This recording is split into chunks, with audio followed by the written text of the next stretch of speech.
Anime has ruined my younger brother, he has negative rizz and runs around like Naruto in public. I have a little brother who is 2 years younger than me. He's immature and thinks he's special, better than anyone else. Part of the reason for this is anime, such as Attack on Titan. He has rewatched the entire series about 4 times, and even cosplays as Levi and Eren during Halloween. The worst part is that he wears Attack on Titan shirts in public along with a scouting regiment cape, and he does the Naruto run wherever he goes, attempting to slash the air with his blades.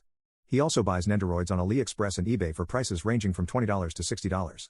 But the worst, absolute worst part is his attempt to speak Japanese, konnichiwa, konbanwa, baka, senpai, arigato, and so many more. He doesn't say it to just me, no, he says it to my parents, his friends, basically everyone he knows. The horrid thing is that they all come to ask me what he means, and then I have to explain. There are some words that I don't even know the meaning of.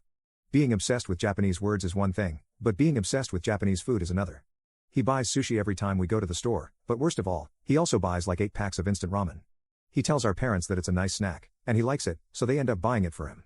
Please send help, every day I am suffering in pain. Update 1. Hi everyone, it's been 6 years since I last posted here. Since then, so many things have changed, including my brother. 6 years ago, we were both kids, but in hindsight, I can see that this weeaboo phase was the key that unlocked him as a person. I want you guys to see this post as an upside to weeaboos and understand why they might act this way. I'll provide a short recap of the post from 6 years ago. My younger brother, who was 12 at the time, went through this huge weeaboo phase. He'd cosplay in public, speak a mix of English and Japanese, and just embarrass me indirectly. That's how I felt. So I made a post here, took your advice, and tried to bring him up. I remember someone told me I was complaining, and I was. It was my responsibility to help him as his older brother. He's now a very successful person in my eyes and has completely turned his life around. Around the age of 14 to 15, when high school started, he began to face bullying. By then, I was finishing up high school, but I still made sure that he could learn to adapt before leaving. He became depressed because he couldn't make friends and felt incredibly socially isolated. Back then, anime wasn't as popular as it is now.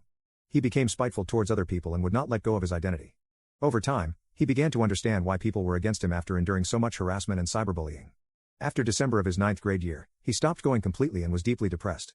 I couldn't help him much other than telling him that's how society is and that he'll need to adapt. Of course, I spent quality time with him, but I also got him into reading self-improvement books. After that, the rest is history. He would read incredibly fast, like he'd read 150 pages of a book in a day and take notes. He began working out and started watching self-improvement videos online. Of course, he would still do the homework from school so he wasn't failing, but he wasn't attending.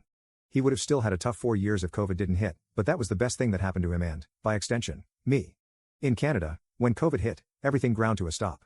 Money wasn't an issue because of the government handouts, and school was paused for practically a year and a half. During that time, all I remember him doing was reading. Every week, he would pick up a new book in the self-improvement/philosophy/psychology/business category and go at it while taking notes. We'd still watch anime, but he began to grow out of it and resent it because he thought it made him weak. I wasn't much of an anime watcher, but I'd watch with him when I had free time. He then got the idea of doing an exchange year. Of course, he wanted to go to Japan, and by the end of COVID, he'd been taking Japanese classes for a year and a half and was at a B1 conversational level. Other than reading, he'd just be remembering kanji for hours every day. I think he got to almost 2000, which is B2. He could watch anime without subtitles and was so dedicated. However, things didn't turn out the way he wanted. While COVID was a blessing, he couldn't get a visa to go for his exchange year. They were still banning foreigners, so he had to change his destination last minute and had to choose between Belgium and Austria. He chose Austria through a coin flip, and that was when he disappeared for 6 months. Typically, when you go on exchange, you're not supposed to be in contact with family back home because of homesickness.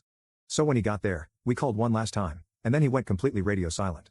We didn't hear from him for 6 months, and we thought that it was a safe country, so nothing bad could happen. Around March of this year, he called us out of the blue, and he was a completely different person. He changed the way he spoke, the way he dressed, and the way he acted in public. It made me so proud. Of course, though, when we were in private, his weeabooness would still come out, but this made me appreciate him. The amount of character he built in the last few years is outstanding. He traveled, made new friends from around the world, had so many new experiences, and got a girlfriend. It was amazing. He came back this year in July and said that the experience completely changed him. He's a completely different person, but if you get to know him, his mushy side does come out. It's not like he is repressing himself either. I think he has come to peace with the person he is and how he ought to act in society. He has so much wisdom, and it's crazy to me.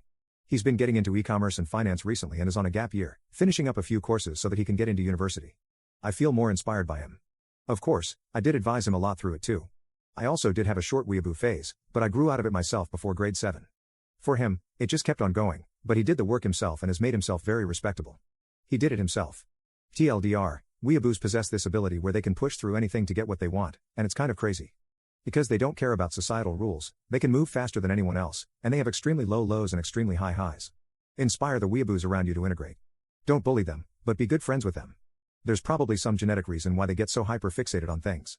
Just make them hyper-fixate on the right thing, and they will eventually see the truth and do incredible things in short amounts of time. My brother is smarter than me in every way except rationale. It's a good thing, we all have our strengths.